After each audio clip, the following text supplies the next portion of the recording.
Away from that and on political participation, a cross-section of women involved in politics in one form or another have cried out about the sexual violence they've suffered during numerous engagements in the country. This was made known in Abuja on Thursday during the release of a survey carried out in various geopolitical zones in the country on the level of violence against women. Here's more on the story.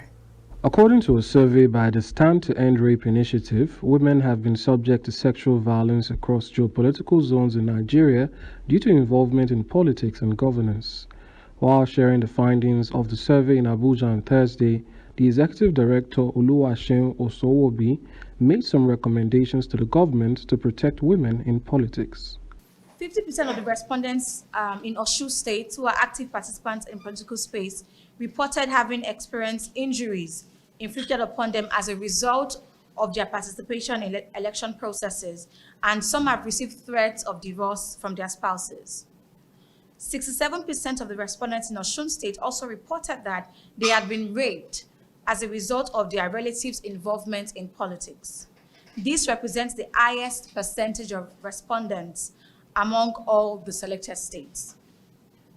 83% of respondents in Osun State, 61% in Gombe State, and 40% of those in Cross River reported having their properties destroyed due to their family affiliation to a politician. Moreover, Osun State has the highest percentage, accounting for 78%, of political activists who reported that they have either been raped or sexually harassed.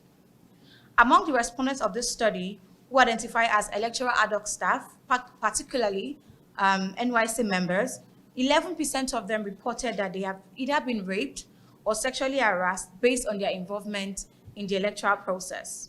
Also speaking, the manager, Women's Rights Program Action Aid Nigeria, Nkechi Ilochikani, threw more light on the impact of the study and the need to ensure women were not bullied out of participation. It also gives us the impetus to hold government accountable and hold political parties accountable to ensuring that the political space is as safe as possible for women to engage in.